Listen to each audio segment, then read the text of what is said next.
Movie की शुरुआत David नाम के व्यक्ति से होती है जो कि एक आदमी को ड्रग्स देने जाता है।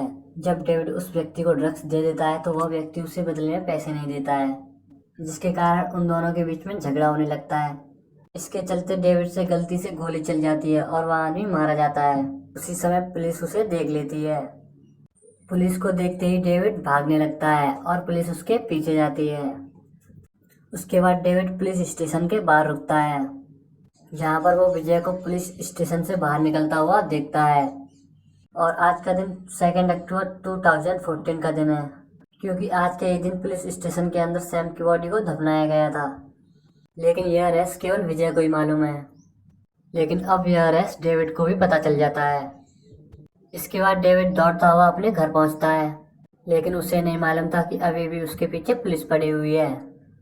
उसके बाद पुलिस वाले डेविड को अरेस्ट कर लेते हैं, जिसके बाद कहानी 7 साल आगे पहुंच जाती है, जहां पर हमें विजय की पूरी फैमिली को दिखाया जाता है। जहां पर अभी भी विजय की फैमिली उस हादसे को भूलने की कोशिश कर रही है, जबकि उसकी बात को अभी भी 7 साल हो चुके हैं। लेकिन विजय की फैमिली को अभी भी डर है कहीं सैम की बॉडी अभी भी पुलिस वालों को मिल न जाए, क्योंकि पुलिस वाले अभी भी सैम की बॉडी ढूंढने के लिए खुदाई करते रहते हैं।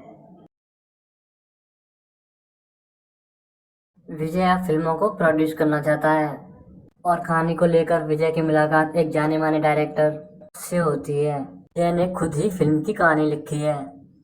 हालांकि विजय अपनी लिखी हुई कहानी से सहमत नहीं है, इसलिए वह डायरेक्टर से मिलने आया था और उसे क्लाइमैक्स के बारे में डिस्कशन करने लगता है। और वो अपने डायरेक्टर से कहता है कि हमें अपने क्लाइमैक्स पर ज़्यादा ध्यान देना चाहिए। आगे हम गायतोंडे को देखते हैं, जो कि 7 सालों से सस्पेंड है। यहाँ पर गायतोंडे के पास आईजी सर का कॉल आता है और तुरंत ही उसे अपने घर बुलाते हैं। वह विजय का केस रीओपन करने वाले हैं। जब ये एंट्री होती है तरुण एलावत की, जो कि आईजी है, यही उस केस को रीओपन करने के लिए बोलते हैं। यह गायतोंडे को इसलिए बुलाते हैं क्योंकि इसको पूरी स्टोरी पता होता है और गायतोंडे एक विटनेस भी है जिसने विजय को उस येलो कार में देखा था। तभी एंट्री होती है मीरा देशमुख की, जो कि लंदन से वापस आ चुकी थी, क्योंकि मीरा को पता है कि यह सब विजय ने ही किया था। लेकिन उसके पास कोई सबूत ना होने के कारण वह कुछ नहीं कर पाती हैं। लेकिन फिलहाल उन्हें सॉलिड लीड मिली है, जो कि तरुण एलावत हैं, जो उसकी हेल्प करने वाले हैं। यह बात पूरे शहर में भी फैल चुकी थी कि विजय का केस रीओपन हो रहा है। आगे हम देखते हैं कि विजय के पड़ोस के आगे ओजनी नाम के पति पत्नी रहते हैं और वह आपस में बहुत झगड़ते हैं, क्योंकि उसका पति शराब पीकर आता है, इसलिए उन दोनों में लड़ाई होती रहती है। लेकिन तभी हमें पता चलता है कि वो पुलिस वाले हैं, जो विजय की फैमिली पर नजर रख रहे होते हैं। उन्होंने विजय के घर में सब जगह माइक्रोफोन फिट कर दिए होते हैं, लेकिन उनको कुछ भी सबूत नहीं मिलता है, क्योंकि विजय की फैमिली उसके बारे में कुछ भी बात नहीं करती है, क्योंकि सैम की बॉडी का पता सिर्फ विजय को ही पता होता है। हालांकि विजय की फैमिली भी जानना चाहती है कि उसकी बॉडी कहाँ है। पुलिस इन्वेस्टिगेशन करना शुरू कर देती है और यह पता करने की कोशिश करती है कि उस रात विजय को किस किसने देखा है, क्योंकि उस दिन विजय 2 अक्टूबर को पर्ची निकल गया था।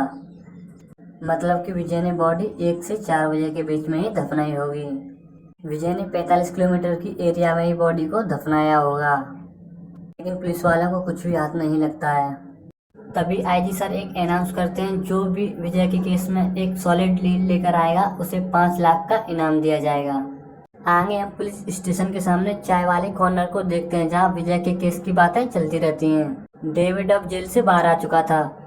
डेविड ही वही आदमी है जिसने उस रात विजय को देखा था। हम आईजी सर को देखते हैं, जो कि विजय के गार्डन में थे। फिर वह विजय के घर के अंदर जाते हैं, लेकिन वहाँ विजय नहीं मिलता है और विजय की फैमिली उनको देखकर काफी डर जाती है। अक्सर विजय की फैमिली पुलिस वालों को देखकर काफी डर जाती हैं। आईजी सर समझ गए थे कुछ ना कुछ तो गलत है, कि विजय की फैमिली उनसे कुछ ना कुछ तो छुपा रही है। और जब डेविड को 5 लाख के नाम और उनकी खबर के बारे में पता चलता है, वह तुरंत ही पुलिस के पास पहुंच जाता है। यहाँ डेविड पुलिस वालों से कहता है और बोलता है कि मुझे पता है कि विजय ने उस बॉडी को कहाँ दफनाया है, और पुलिस वाले उसकी बात पर कुछ भी विश्वास नहीं करते हैं। पर डेविड उन्हें अपने बारे में जब बताता है कि 2 अक्टूबर को उसके हाथ से गलती से खून हो गया था और जब पुलिस से डरकर भाग रहा था, तब उसने विजय को 3 बजे एक बॉडी को दफनाते हुए देखा था।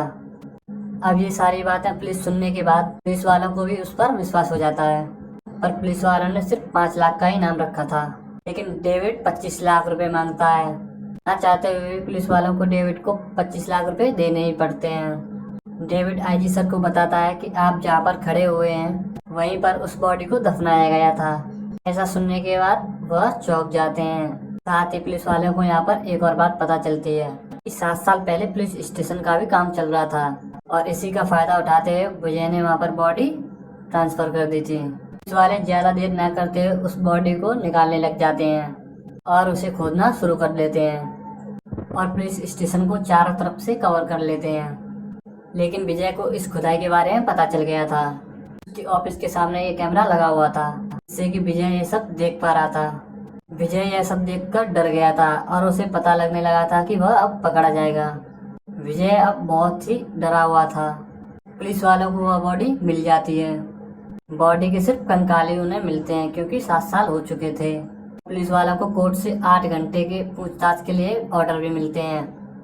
अगले ही दिन वो लोग विजय की फैमिली से पूछताछ करने में लग जाते हैं, जहाँ पर आईजी सर और मीरा देशमुख दोनों ही मौजूद थे।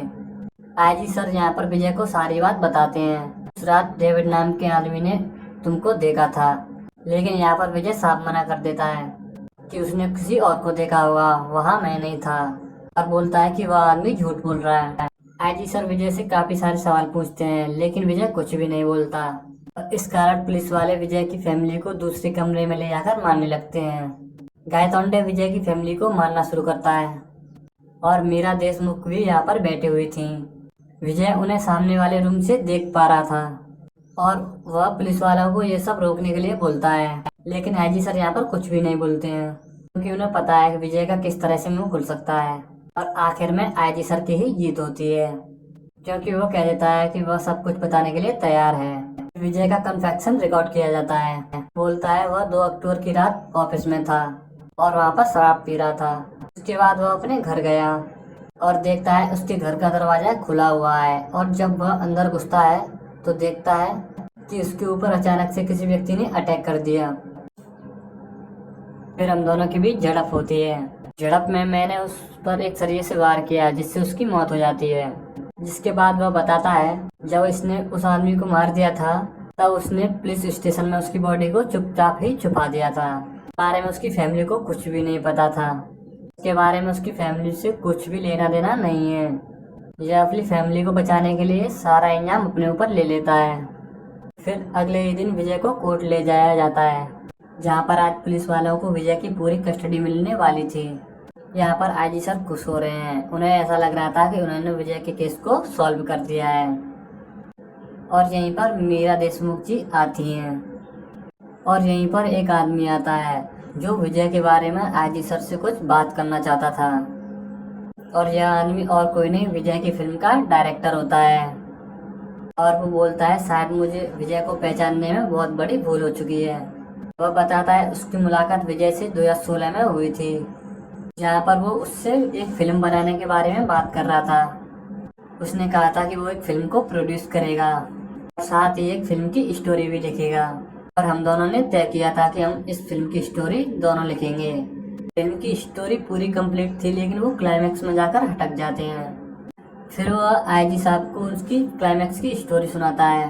वह स्टोरी विजय की बायोपिक होती है, क्योंकि उस केस से पूरा रिलेटेड होती है और इसमें सब कुछ बताया होता है कि उसके साथ क्या क्या हुआ है। विजय ने एक पुस्तक भी निकाली थी। डायरेक्टर उन्हें यही बातें बताने आया था कि वह बुक मेरे नाम से पब्लिश हुई है। तभी गायतोंडे का आईजी सर के पास कॉल आता है और उन्हें पता चलता है कि कोर्ट में बाजी पलट चुकी है। दरअसल जब कोर्ट में कन्वेक्शन चलाया जा रहा था और विजय बताता है पुलिस वालों ने जोर जबरदस्ती करके यह कन्वेक्शन रिकॉर्ड किया है। और विजय की वकील जज साहब से कहती है पुलिस वालों की यह सोची समझी चाल है कि जो कुछ भी कन्वेक्शन किया गया है वह सब नॉर्मल है। और जज साहब को भी समझ में आ जाता है कि यह सब सोची समझी चाल है। डायरेक्टर उन्हें क्लाइमैक्स के बारे में बताता है।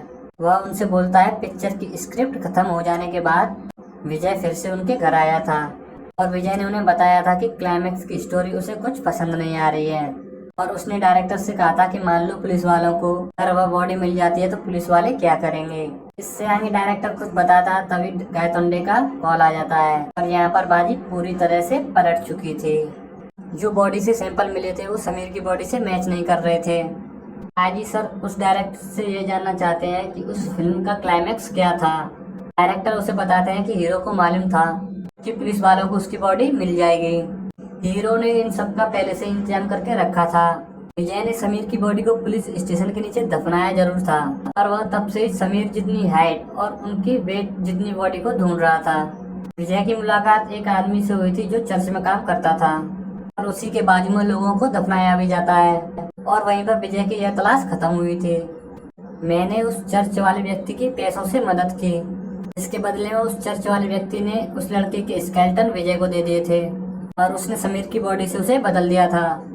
इसलिए कोर्ट विजय को बाइज्जत बरी कर देती है। इसलिए विजय पूरी तरह से संतुष्ट था कि अब उसे कुछ भी खतरा नहीं है, और फिर से विजय की जीत होती है।